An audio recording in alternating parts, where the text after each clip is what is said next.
Selamat datang di channel kami, jangan lupa like dan subscribe channel di bawah ini.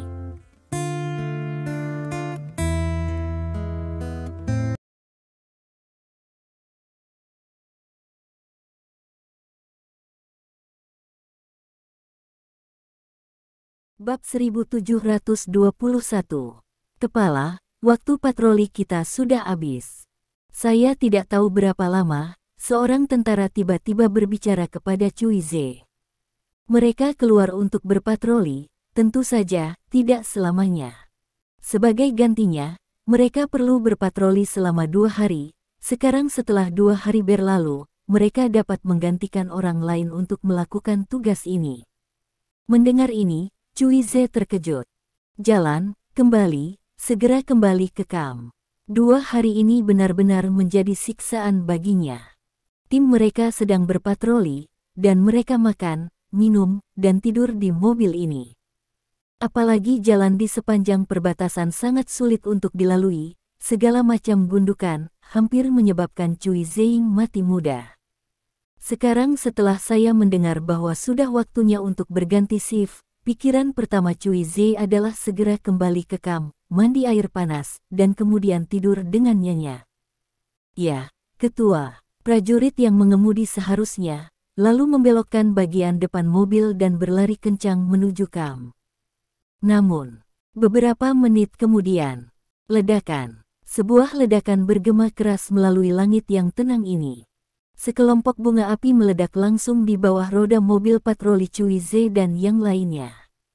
Dampak dahsyat ledakan tersebut tidak membuat mobil patroli terguling, namun salah satu roda mobil langsung meledak. Mobil langsung mati, tergeletak di tanah, tidak bisa bergerak. Serangan musuh.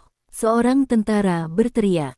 Para prajurit di dalam mobil tidak terlalu panik, mereka segera tenang, dan seseorang segera bertanggung jawab untuk menyampaikan berita serangan itu ke kamp dan meminta dukungan.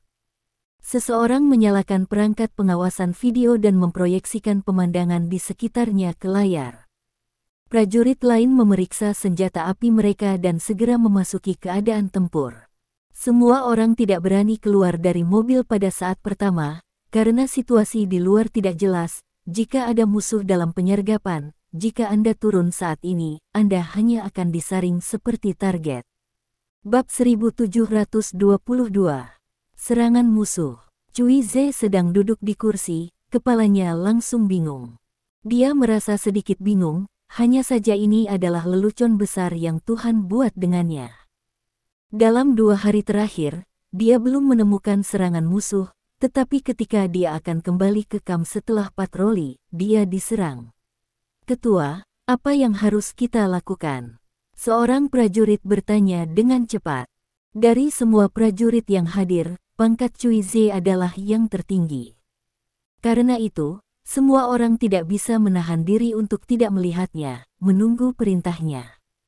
Setelah ditonton oleh banyak orang, Cui Ze akhirnya pulih. Bagaimana mobilnya? Apakah masih bisa menyala? Cui Ze bertanya dengan cepat. Meskipun dia tidak berpartisipasi dalam perang akhir-akhir ini, dia sangat menyadari kengerian perang. Karena dia telah melihat banyak tentara terbunuh dalam aksi, itu adalah akhir dari hilangnya kehidupan yang hidup. Dan sekarang, mereka telah mengalami serangan, kemungkinan besar mereka semua harus menjelaskannya di sini. Cui Ze tidak ingin mati, dia takut mati. Tidak bisa memulai. Prajurit yang mengemudi memeriksa dan menggelengkan kepalanya. Mesinnya diledakkan, dan rodanya diledakkan.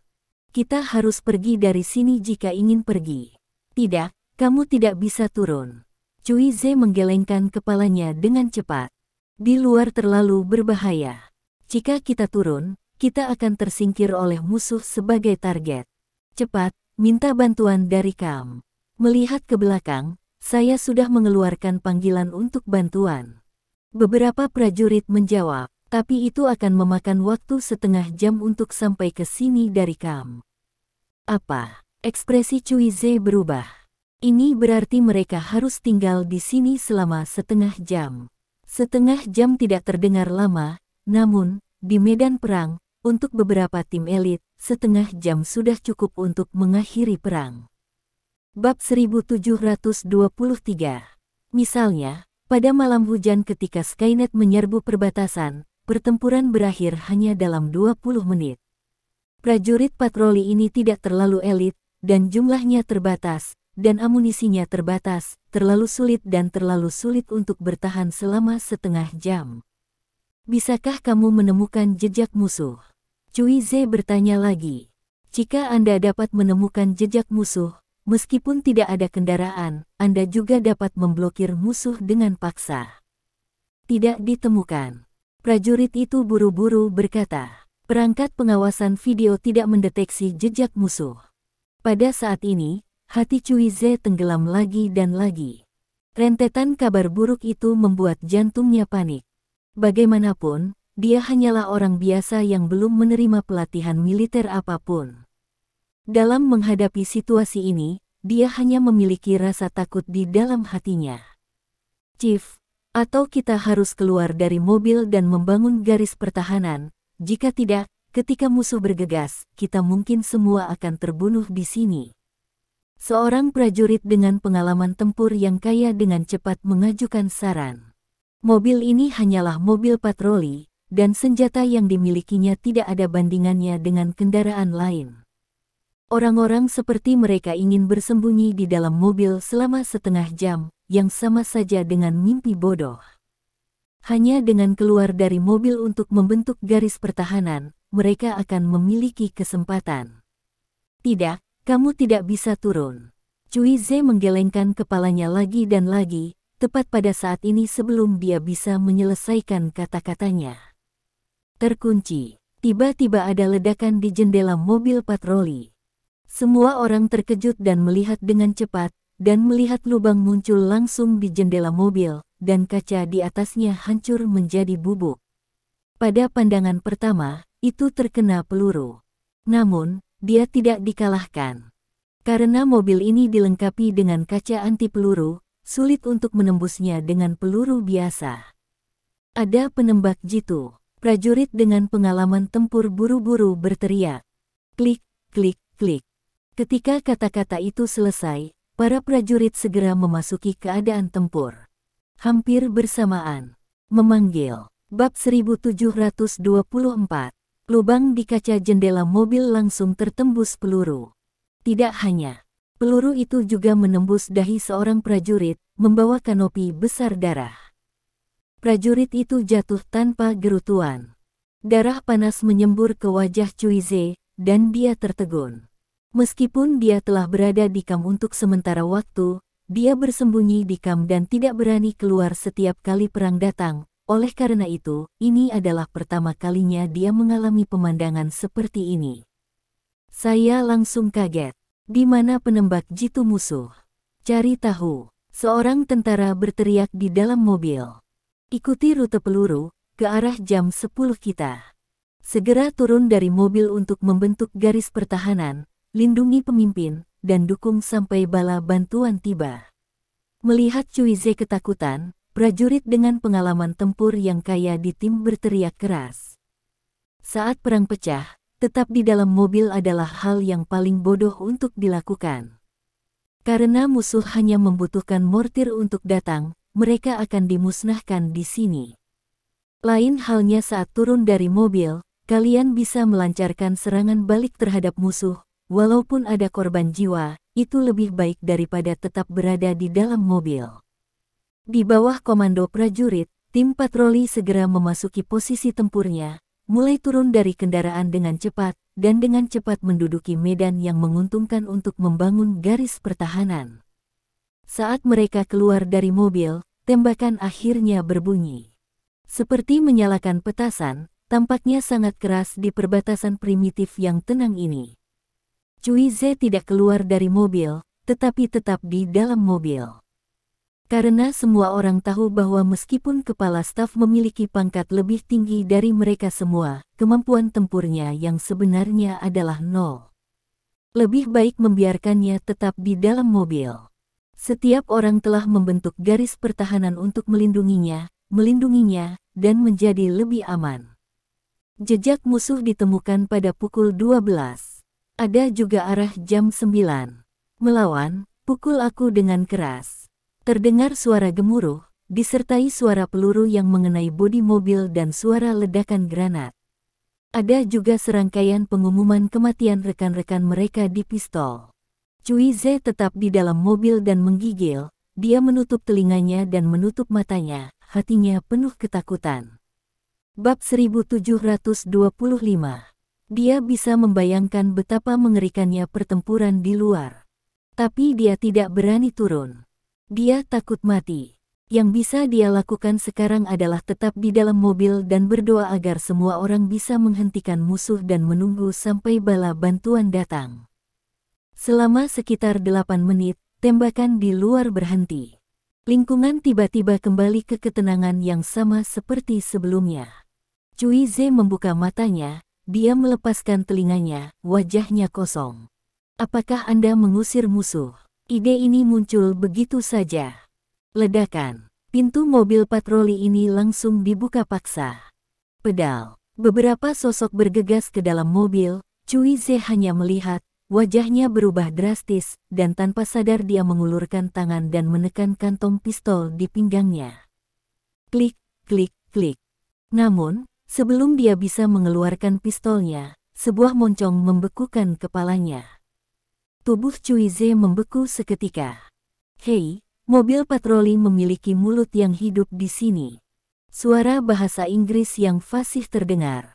Bukan prajurit patroli yang menodongkan pistol ke Cui Ze, tetapi seorang pria asing dengan janggut dan seragam kamuflase bersenjata lengkap. Pada saat ini, dia memegang kepala Cui Ze dengan moncongnya sambil berteriak di headset nirkabel. Jangan bunuh dia, tetap hidup. Di sisi lain headset, terdengar suara wanita seksi. Ya, Panglima Perang yang terhormat. Pria itu tersenyum. Kemudian dia berteriak di luar. Wow, saat suara pria itu jatuh, beberapa musuh bersenjata lengkap masuk ke mobil dan menatap Cui Ze dengan penuh minat. Mereka menatap tatapan Cui Ze, penuh canda. Ini seperti sekawanan serigala yang melihat seekor domba kecil. Ketika Cui Ze melihat pemandangan ini, wajahnya pucat. Bab 1726. Hati Cui Ze penuh dengan keputusasaan. Karena dia tahu bahwa dia sudah selesai. Tidak ada keraguan bahwa semua prajurit yang mengikutinya dalam patroli seharusnya dibunuh. Dan dia menunggu untuk dibunuh atau ditangkap. Jelas, orang-orang ini tidak akan membunuhnya. Kemudian, dia akan ditangkap. Cui Ze tahu betul apa akhir dari menjadi seorang tahanan. Itu akan lebih baik daripada kematian. Pilihan terbaiknya sekarang adalah bunuh diri dengan satu tembakan dan tidak membiarkan dirinya jatuh ke tangan musuh. Dia akan dinobatkan sebagai martir sesudahnya. Namun, Cui Ze tidak punya nyali untuk menembak dirinya sendiri, dan dia tidak berani mengambil inisiatif untuk mencari kematian. Kematian adalah hal yang mengerikan baginya, dia benar-benar tidak memiliki keberanian. Karena itu, dia hanya bisa mengguncang tubuhnya dengan putus asa, seperti cacing yang malang. Yo, itu masih seorang perwira. Melihat janggut Cui Ze yang gemetar, sebuah penghinaan yang tak terselubung melintas di matanya. Dalam pikirannya, tentara Cina adalah tipe orang gila yang putus asa. Tidak ada rasa takut akan kematian. Tetapi bayangan pria di depannya ini benar-benar berbeda dari prajurit Huaxia di benaknya. Ya, saya seorang perwira, jangan bunuh saya, jangan bunuh saya. Cui Ze berkata dengan cepat. Ada ekspresi menyanjung di wajahnya, dalam upaya untuk mendapatkan sedikit bantuan dari janggutnya, dan untuk memperlakukannya lebih baik. Jika aku bisa membunuhmu atau tidak, aku tidak menghitungnya. Jenggot itu mencibir. Pada saat itu akan tergantung pada apakah kamu memiliki nilai. Ada sesuatu, saya pasti berharga, saya seorang perwira, saya tahu banyak hal. Cui Ze buru-buru berkata. Ketakutan akan kematian membuatnya benar-benar meninggalkan identitasnya saat ini. Baginya, selama dia bisa bertahan, bahkan jika dia menjadi pengkhianat, dia tidak peduli. Bab 1727. Namun, untuk kata-katanya, janggutnya tidak terlihat sangat bahagia. Terkunci. Tiba-tiba, jenggotnya menamparkan wajah Cui Ze. Cui Ze tercengang. Jejak telapak tangan merah cerah muncul langsung di wajahnya. Dia melihat janggutnya untuk alasan yang tidak diketahui, tidak mengerti mengapa pihak lain memukulnya. Rasa malu tentara Cina. Jenggot itu mencibir. Para prajurit di luar membayar nyawa mereka untuk melindungimu. Aku merasa sangat tidak berharga bagi mereka. Bawa pulang. Pada akhirnya, dia menjatuhkan kata-kata ini dengan jijik dan keluar dari mobil patroli. Segera, seseorang mengikat Cui Ze ke dalam tahanan dan membawanya pergi sebagai tawanan perang. Meninggalkan mayat di tanah, dan asapnya dipenuhi bubuk mesiu.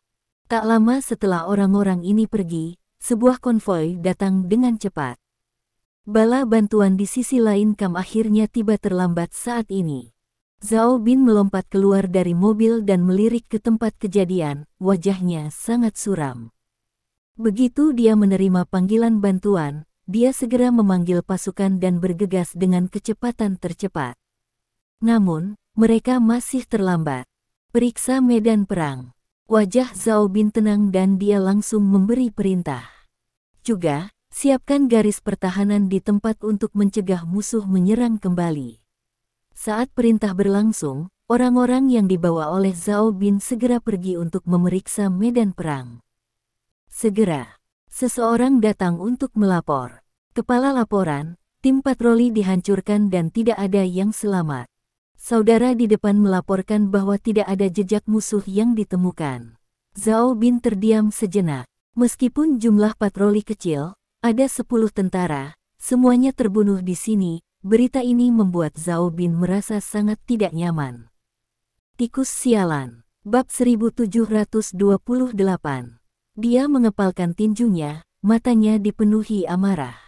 Musuh-musuh yang penuh kebencian itu, keberanian mereka benar-benar semakin besar.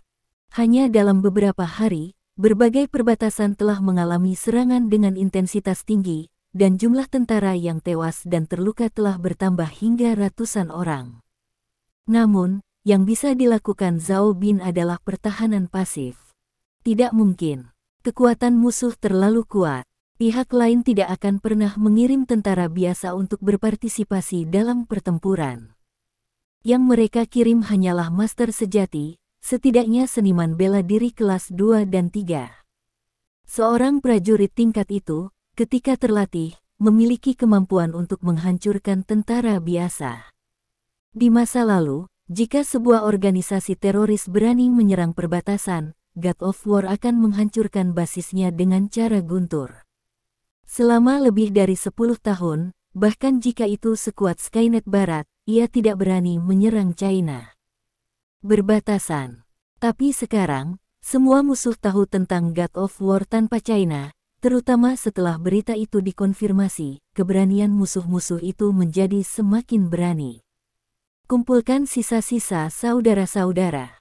Zhao Bin berkata dengan suara rendah. Ya, akibatnya, semua orang mulai membersihkan medan perang dengan cepat, tidak ada yang berbicara, dan semua diam. Hal semacam ini, selama periode waktu ini, semua orang tidak berbuat lebih sedikit, dan itu tidak mengherankan. Meskipun semua orang tercekik di dalam hati mereka, semua orang tidak bisa menahannya. Dan mereka juga tahu bahwa hari seperti ini belum tahu berapa lama akan berlangsung. Di masa depan, lebih banyak musuh akan menyerang, perang akan semakin sering pecah, dan semakin banyak saudara yang terbunuh dan terluka. Tidak ada yang takut, dan tidak ada yang gentar. Karena mereka semua tahu bahwa jika mereka semua mundur, maka miliaran rekan di belakang mereka akan menghadapi bahaya. Bahkan jika mereka mati, mereka akan mati di medan perang. Tak lama, medan perang dibersihkan. Zhao Bin berjalan mendekat, berdiri di depan banyak mayat berdampingan, melepas topinya, dan memberi hormat dengan sungguh-sungguh. Hah! Semua prajurit melepas topi mereka dan memberi hormat. Kemudian, Zhao Bin tiba-tiba menemukan bahwa Cui Ze tidak ditemukan di antara mayat saudara-saudara yang mati. Dia sedikit menyipitkan matanya dan bertanya, di mana Cuize. Logikanya, tim patroli ini dimusnahkan, dan Cuize seharusnya ada di dalamnya. Tapi tidak. Bab 1729. Cuize tampaknya telah menghilang, dan tidak ada jejak di sekitarnya. Pergi, cari perekam di mobil patroli dan lihat apakah kamu bisa menemukan sesuatu. Zhao Bin dengan sungguh-sungguh memerintahkan. Dia tahu bahwa Cuize sangat takut mati. Secara konvensional, bahkan jika perang pecah, Cuize kemungkinan akan terus tinggal di dalam mobil. Kemudian, perekam di mobil mungkin akan merekam keberadaannya. Betulkah? Mengikuti perintah Zhao Bin, beberapa tentara berlari untuk memeriksa rekaman video dan mengetahuinya. Kepala, ada rekaman video di sini. Buka videonya. Zhao Bin berkata, berjalan ke mobil patroli dan mulai menonton video. Sebentar lagi videonya selesai. Di dalam mobil patroli, ada keheningan yang mati. Banyak tentara saling memandang, dan mata mereka penuh warna yang luar biasa. Karena mereka semua melihatnya, Cuize dalam video tadi sebenarnya pemalu, takut mati, dan dia tidak ragu untuk mengucapkan kata-kata yang akan mengungkapkan rahasia kamu untuk bertahan hidup. Apa perbedaan antara ini dan pengkhianat? Salin videonya. Wajah Zhao Bin sangat jelek, dan dia berkata dengan sungguh-sungguh. Tinggalkan tim untuk melanjutkan patroli. Musuh tidak boleh pergi. Begitu musuh ditemukan, koordinatnya akan segera dilaporkan, dan kamu akan memberikan dukungan artileri. Dalam menghadapi musuh dengan kemampuan tempur individu yang sangat kuat, dukungan tembakan biasa tidak terlalu efektif. Dukungan artileri harus diadopsi untuk menyebabkan kerusakan pada musuh yang kuat. Ya, kemudian, Zhao Bin mengambil video yang disalin, meninggalkan sekelompok orang dan bergegas pergi bersama yang lain. Cuize ditangkap, masalah ini sangat serius. Dia harus melapor kembali ke Kyoto. Bagaimanapun, Cuize adalah yang diatur oleh Penatua ke-9. Zhao Bin bahkan membayangkan di dalam hatinya, seperti apa ekspresi 9 sesepuh ketika mereka melihat video ini. Memikirkannya, saya menantikannya. Bab 1730. Secara alami, Li Dong tidak tahu apa yang terjadi di perbatasan. Setelah dia membawa Chen Xiaodao untuk menyelesaikan Lin Zigang, dia langsung pergi ke villa untuk menemani Lin Yurou dan yang lainnya. Jenazah Lin Zigang dikirim ke rumah Li oleh Chen Xiaodao. Saat ini, rumah keluarga Li, di Villa Li Zong. Di tengah aula mewah, ada mayat yang ditutupi kain putih. Li Zong berdiri di depan mayat itu, mengepalkan tinjunya, wajahnya sangat muram. Beberapa pengawal berdiri di samping, suasana tidak berani terkesiap, dan kepalanya terkulai. Mereka semua tahu bahwa Tuan Muda pasti dalam keadaan sangat marah sekarang. Mereka tidak berani berbicara. Jika Li Zong terganggu, hanya diri mereka sendiri yang menderita. Katakan padaku, ini Zigang. Ini dia. Li Zong berjalan mendekat, meraih kerah pengawal dengan semangat, menunjuk ke mayat itu, dan bertanya dengan keras. Tuan, ini memang dia. Pengawal itu dengan cepat berkata. Kami telah mengkonfirmasinya. Bajingan. Li Zong melonggarkan kerah pengawal dan mendorongnya pergi dengan keras. Pengawal itu terhuyung-huyung, tetapi tidak berani mengeluarkan suara, berjalan ke samping dan berdiri diam, masih menundukkan kepalanya. Akhirnya, Li Zong menarik napas dalam-dalam, dia mengulurkan tangannya dan mengangkat kain putih pada mayat itu. Mengungkapkan wajah sebenarnya dari mayat itu. Itu adalah Lin Zigang. Karena belum lama dia meninggal, tidak ada gejala khusus pada mayat tersebut, dan sepertinya dia sedang tertidur. Bahkan ada senyum di sudut mulutnya. Tidak ada keraguan bahwa saat dia meninggal, seharusnya tidak ada rasa sakit. Untuk sesaat, Li Zong berpikir bahwa Lin Zigang masih hidup dan belum mati. Namun, dia mengulurkan tangannya untuk menyentuh nadi leher Lin Zigang beberapa saat sebelum dia yakin bahwa pria yang telah bersamanya selama bertahun-tahun ini benar-benar mati. Dari dulu. Bab 1731. Tidak akan pernah ada orang di sampingnya untuk melindunginya, tidak akan pernah ada orang dengan wajah licik yang memintanya mencari kakeknya untuk merokok, dan tidak akan pernah ada orang yang bermain-main dengannya. Melihat mayat itu, dia menyadari bahwa dia telah kehilangan sahabatnya di dunia. Iya temanku. Meskipun Li Zong adalah tuan muda tertua dari keluarga Li, ia dilahirkan dengan sendok emas di masa kecilnya. Statusnya sangat terhormat. Dari kecil hingga besar, semua orang memegangnya di telapak tangan mereka dan mengumpulkan ribuan hewan peliharaan. Namun, dia tidak memiliki teman sejati. Anak-anak kaya yang tumbuh bersamanya di permukaan menganggapnya sebagai saudara dan teman baik, tetapi sebenarnya, Li Zong tahu bahwa orang-orang itu hanya berinisiatif untuk menyanjungnya karena identitasnya. Dia tidak punya teman sejati. Saya selalu bertemu Lin Zigang. Ini seolah-olah sopirnya, pria yang menjadi pengawalnya. Mereka tidak pernah menyanjungnya, meskipun di permukaan mereka adalah pengawalnya, tetapi pada kenyataannya, mereka tidak mengatakan apa-apa. Di depan Li Zong, Lin Zigang tidak pernah dengan sengaja menunjukkan apapun, tetapi secara alami memperlakukannya sebagai rekan biasa. Dia kalah dalam permainan, Lin Zigang akan meracuninya dengan lidahnya. Dia gagal mengejar Sangguan Waner, dan Lin Zigang akan menertawakannya. Ketika dia menemukan hal-hal yang tidak memuaskan dan hal-hal yang tidak bahagia dalam hidupnya, Lin Zigang diam-diam menemaninya untuk minum dan bermain game seperti saudara laki-laki, tetapi dia tidak pernah mengatakan apapun untuk menghiburnya. Lin Zigang tidak pernah memberontak terhadap perintahnya. Saya tidak tahu berapa banyak hal buruk yang telah dilakukan untuknya. Li Zong sudah lama terbiasa dengan pria di sisinya ini. Dan sekarang, pria ini sudah mati. Siapa itu? Siapa yang membunuhnya? Li Zong mengertakkan gigi, menahan kesedihan, dan bertanya dengan suara rendah. Mayat itu dikirim oleh seseorang dari Xiao Daomen, mengatakan bahwa Chen Xiao Dao membunuhnya. Seorang pengawal dengan cepat menjawab, dan mereka juga membawa kata-kata. Apa yang kamu bicarakan? Li Zong bertanya. Mereka bilang itu hanya bunga. Mendengar ini, bahkan jika Li Zong bodoh, dia tahu apa yang sedang terjadi. Tanpa keraguan. Bab 1732. Bahwa Xiao Yezong sudah tahu siapa di balik penculikan Lin Yurou dan Sangguan Waner. Pihak lain membunuh Lin Zigang pada hari dia akan meninggalkan Kyoto, dan jika dia membawanya kembali kepadanya, jelas bahwa spesies liar kecil itu memperingatkannya. Ini membuat Li Zong sangat marah. Sangat marah. Tapi setelah kemarahan singkat, sebuah pertanyaan menyusul. Pihak lain, bagaimana bisa ditemukan begitu cepat sehingga orang di belakang layar yang menyewa orang-orang yang putus asa adalah Lin Zigang?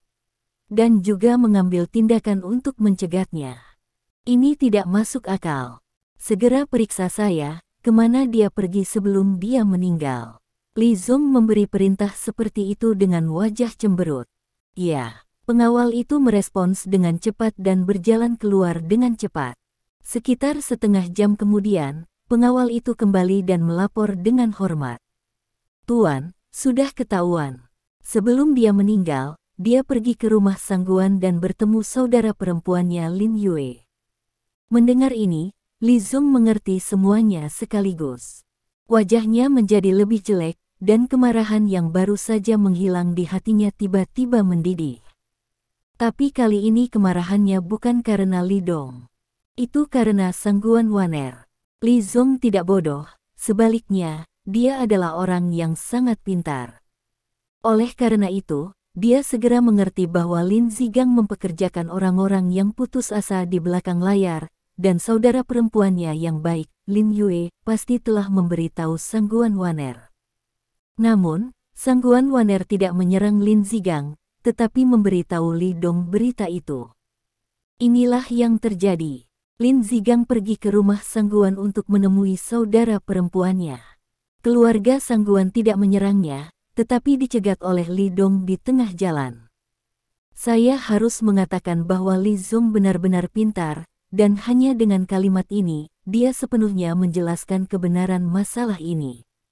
Sangguan Waner. Li Zong menggumamkan nama itu, tinjunya mengepal erat, amarahnya sangat ekstrim. Di lehernya, urat biru menonjol, menunjukkan betapa marahnya dia sekarang. Kenapa kamu melakukan ini? Kenapa katakan yang sebenarnya dan biarkan dia melakukannya? Kenapa kamu tidak melakukannya sendiri? Dia marah karena alasan ini. Bahkan jika keluarga Sangguan membunuh Lin Zigang, Li Zong tidak akan begitu marah. Bab 1733. Tapi Sangguan Waner tidak bergerak, malah membiarkan Li Dong bergerak. Inilah alasan mengapa Li Zong paling marah. Dalam pikirannya, Sangguan Waner adalah semacam keberadaan terlarang. Siapapun yang berani mendekatinya adalah musuh nomor satu. Kali ini, Sangguan Waner tidak membalas dendam pada dirinya sendiri, tetapi malah memberitahu Li Dong berita itu dan membiarkan Li Dong mengambilnya. Apakah ini meminta maaf kepada Onosuka itu?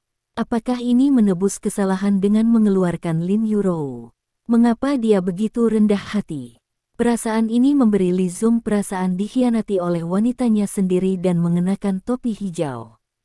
Dia hampir tidak bisa membantu tetapi memuntahkan seteguk darah. Beberapa pengawal melihat kemarahan Li Zong dan gemetar ketakutan, dan bahkan lebih berani untuk tidak bernapas. Li Zong seperti ini benar-benar mengerikan. Saya tidak tahu berapa lama, Li Zong akhirnya tenang, tetapi matanya dipenuhi dengan kegilaan. Sepertinya kamu bertekad untuk tidak menyerah padanya. Jika itu masalahnya, maka aku akan mencoba untuk menjadi kuat dulu, dan kemudian aku tidak akan membiarkanmu pergi. Aku tidak percaya. Setelah kita memasak nasi dan nasi, apakah kamu masih begitu berbakti padanya? Dia bergumam, lalu mengeluarkan ponselnya dari saku celananya, menemukan nomor Zheng Lin, dan memutarnya. Dugumo telah mengganggu baru-baru ini. Organisasi teroris besar dunia menyerbu perbatasan China, dan masalah ini membuatnya bosan. Jika itu hanya organisasi teroris sederhana, dia hanya perlu mengirim pasukan dengan satu perintah, dan itu dapat diselesaikan sepenuhnya.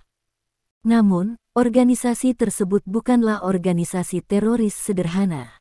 Sebagian besar dari mereka, di permukaan, adalah organisasi teroris yang diteriaki dan dipukuli semua orang, tetapi sebenarnya mereka didukung oleh negara secara diam-diam. Seperti Skynet Barat, kekuatan bawah tanah paling kuat di negara-negara Barat adalah kekuatan paling menakutkan dalam rahasia Kekaisaran AS. Organisasi ini saja sudah cukup membuat Dugumo pusing. Di masa lalu, Li Dong, Dewa Perang, menjaga perbatasan, dan bahkan Skynet Barat tidak berani menyerang. Tapi sekarang, Li Dong telah diberhentikan sebagai God of War oleh dia dan beberapa tetua, dan Skynet Barat secara terang-terangan bersatu dengan kekuatan negara lain untuk menunjukkan taringnya. Sebenarnya, tanggung jawab ini harus ditanggung oleh Dugumo. Jika bukan karena dia memecat Dewa Perang, bagaimana mungkin musuh-musuh kuat itu memiliki keberanian untuk menyerang perbatasan Tiongkok? Sekarang perbatasan telah kehilangan lagi dan lagi, fakta telah membuktikan bahwa tanpa Dewa Perang Timur, tidak mungkin untuk menghentikan invasi musuh yang kuat itu. Tentu saja, jika mereka hanya teroris biasa, mereka tidak takut sama sekali. Tetapi para teroris itu sama sekali tidak biasa, dan kemampuan tempur individu mereka setidaknya kelas 2 dan 3. Bahkan pembangkit tenaga listrik tingkat master yang hebat telah muncul beberapa kali. Bagaimana Anda melawan ini? Dalam menghadapi kekuatan absolut, tidak ada cara untuk memenangkan sejumlah pasukan. Di hadapan master hebat semacam itu, hanya kehadiran yang lebih kuat yang dapat dikirim untuk menekannya. Li Dong biasa melakukan hal semacam ini, tapi sekarang setelah Dewa Perang pergi, tidak ada yang bisa mengancam tuan besar musuh. Bab 1734.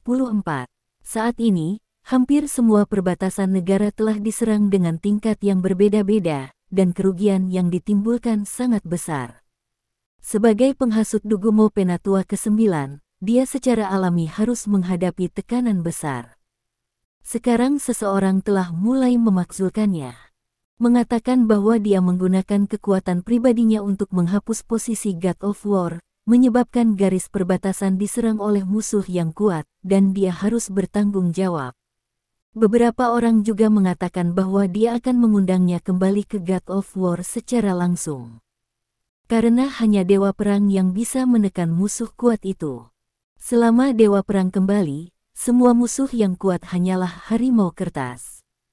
Menghadapi tekanan ini, Dugumo tentu tidak akan mudah berkompromi.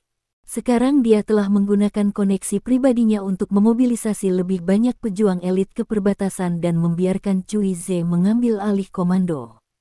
Di antara mereka, banyak master hebat disertakan. Meskipun Dugubo menyebabkan keluarga Dugu kehilangan sejumlah besar master besar dan master hebat, tidak sulit untuk mengumpulkan kembali beberapa master hebat dengan energi Dugumo.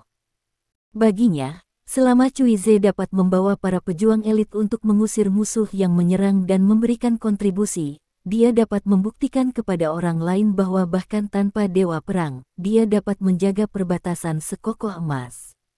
Dapat dikatakan bahwa dia sekarang menaruh harapan pada Cui Ze. Jika tidak berhasil, tekanan eksternal itu, bahkan dia, tidak tahan. Bagaimanapun, dia hanyalah salah satu dari 9 tetua. Laporan. Di luar kantor, seseorang berteriak. Masuk. Dugumo berkata dengan sungguh-sungguh. Laporkan tetua, ada intelijen terbaru yang datang dari perbatasan. Seorang bawahan menyerahkan selembar kertas. Dugumo mengambilnya. Dia tidak segera melihatnya. Sebaliknya, dia menyesap teh dari cangkir teh sebelum melihat isi di selembar kertas. Saat berikutnya, engah. Pupil matanya tiba-tiba menyusut seukuran jarum. Teh di mulutnya disemprotkan langsung. Bukan hanya itu, tetapi dia tiba-tiba berdiri dari kursinya, dengan marah di wajahnya. Bajingan, bajingan, bab 1735. Dia berteriak dan memukul meja dengan keras. Bawahan itu tercengang.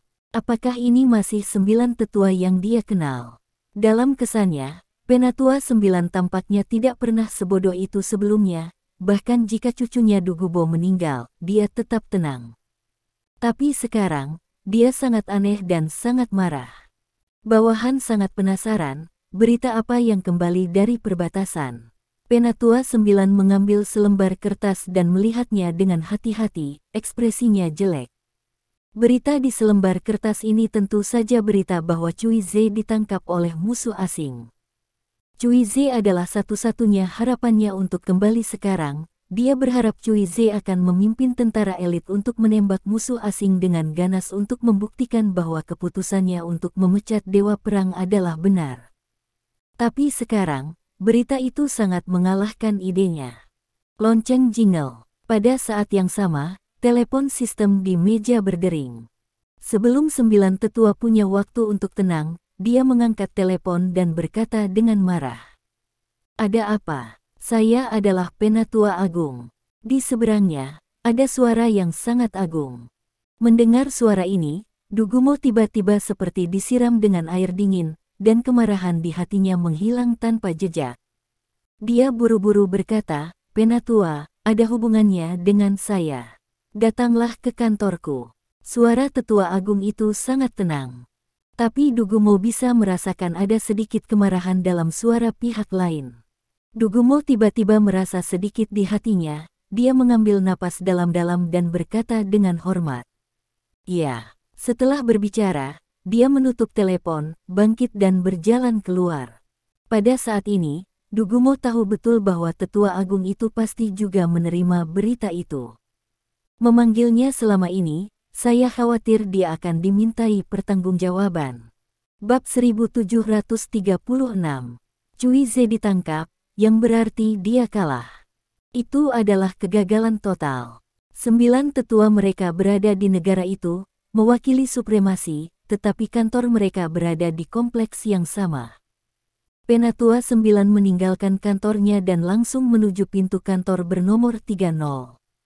Penjaga di pintu melihatnya dan dengan cepat memberi hormat. 9 tetua. Dugumo mengangguk, membuka pintu dan masuk. Di kantor, seorang lelaki tua sedang melihat dokumen yang memakai kacamata baca. Orang tua itu memiliki wajah dengan karakter Cina, dengan kerutan yang dalam dan semua rambut putih, tetapi matanya sangat cerah. Tubuhnya memancarkan perasaan tidak marah dan gengsi, bahkan jika Penatua ke-9 melihatnya, dia tidak bisa menahan perasaan kagum. Orang tua ini adalah tetua saat ini, keberadaan peringkat tertinggi. Duduk, melihat seseorang masuk, tetua agung meletakkan file di tangannya, melirik Dugumo, menunjuk ke kursi yang berlawanan, dan berkata dengan ringan. Dugumo dengan jujur duduk di seberangnya. Kamu tahu semua berita dari perbatasan, kan? Tetua agung bertanya dengan ringan.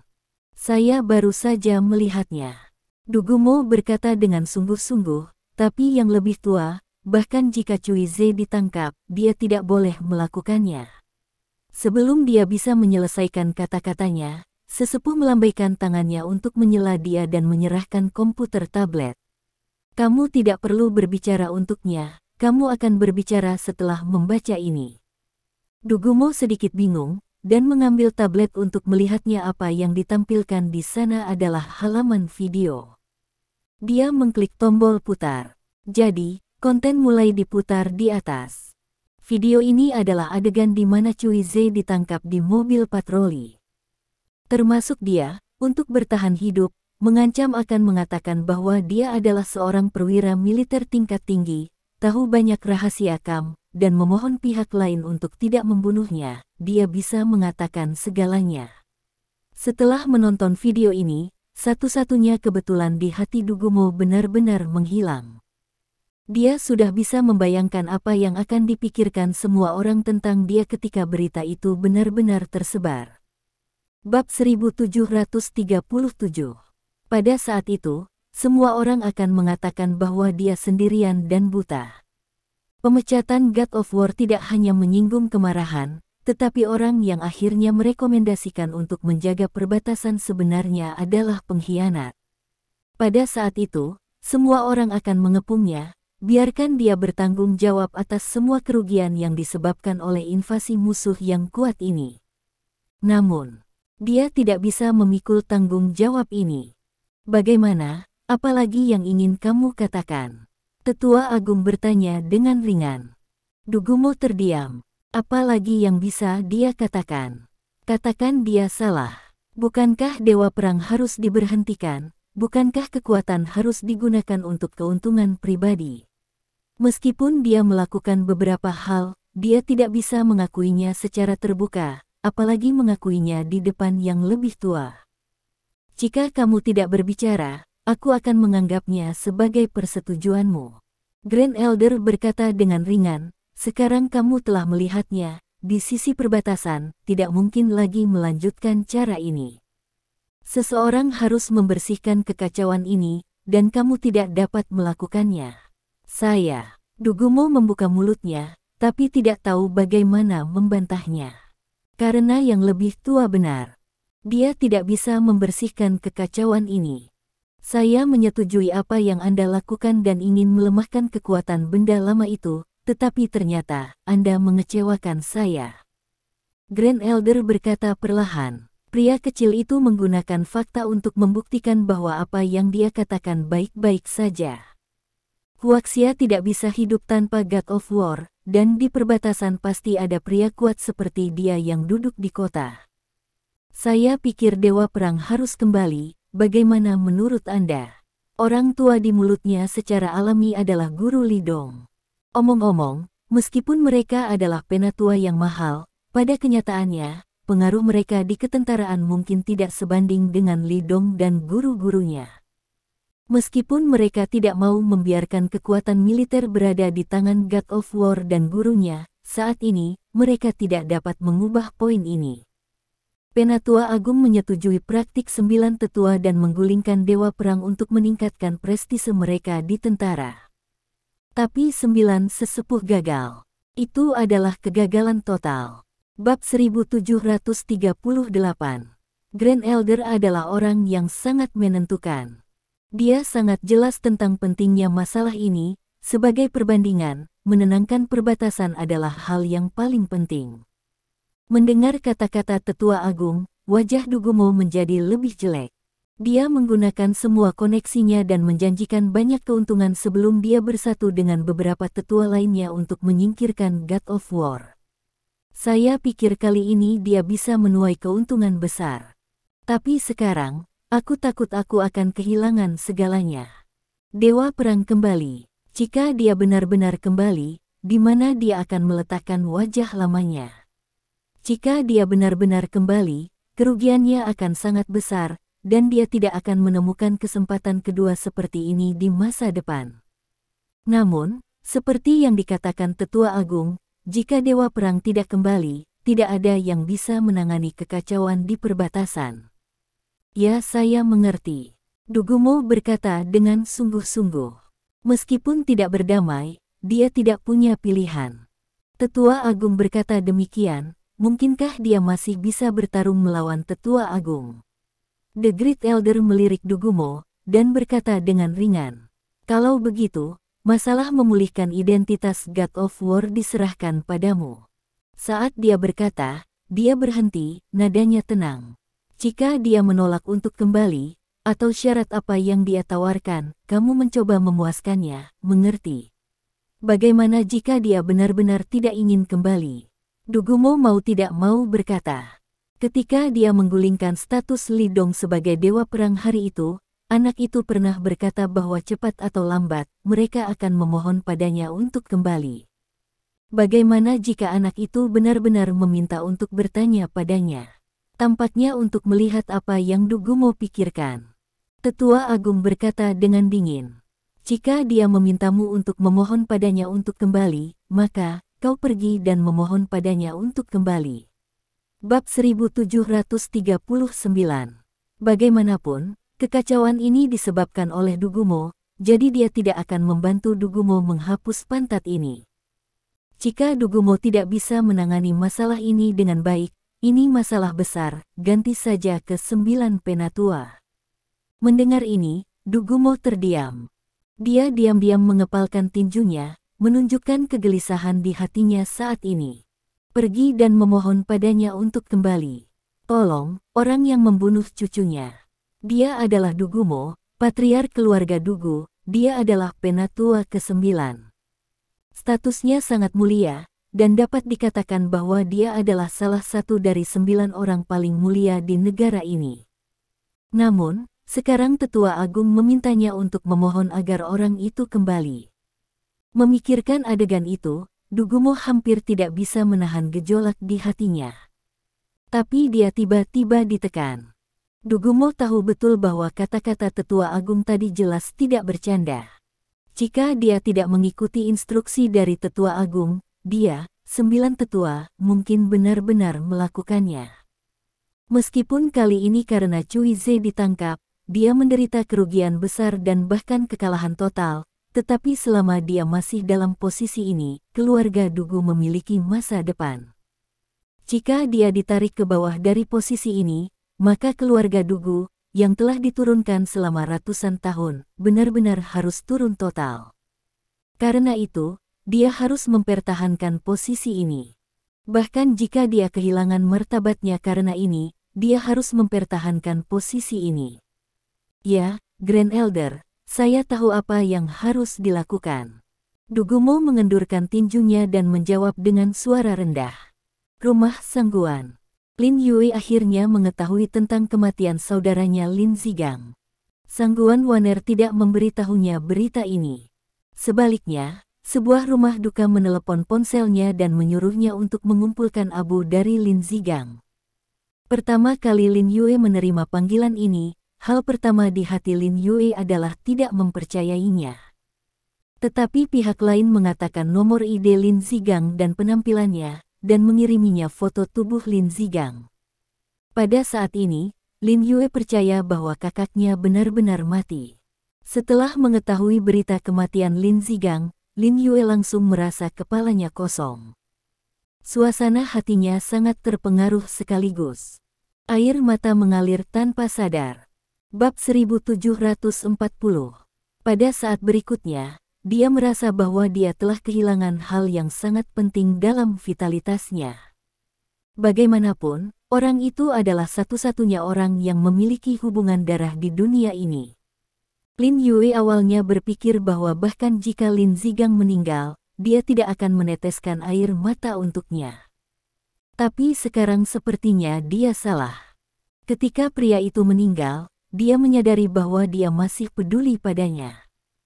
Sejak itu, dia tidak memiliki kerabat di dunia ini. Air mata mengalir terus-menerus. Ini seperti layang-layang dengan kabel yang putus.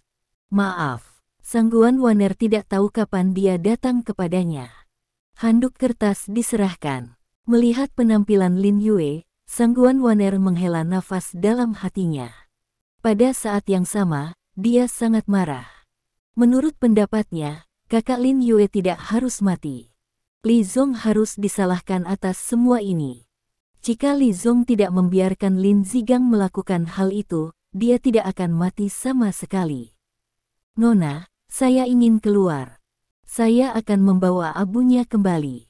Sekarang dia sudah mati, sebagai satu-satunya kerabat dalam nama, Lin Yue harus pergi dan mempersiapkan pemakamannya tidak peduli apa. Adapun masalah ini, dia tidak menyalahkan Lin Yurou, karena Lin Yue juga tahu bahwa Lin Zigang memiliki tujuan seperti itu, dan dia bertanggung jawab untuk itu. Sangguan Waner juga menjadi korban. Apalagi orang yang membunuh Lin Zigang bukan dari keluarga Sangguan. Aku akan pergi bersamamu, Sangguan Waner berkata dengan lembut. Lin Yue dalam keadaan ini, dia benar-benar tidak khawatir tentang Lin Yue keluar sendirian. Terima kasih Nyonya. Lin Yue sangat berterima kasih. Sekitar 10 menit, dua mobil Mercedes-Benz membuka gerbang rumah Sangguan. Terima kasih. Sampai jumpa di bab selanjutnya.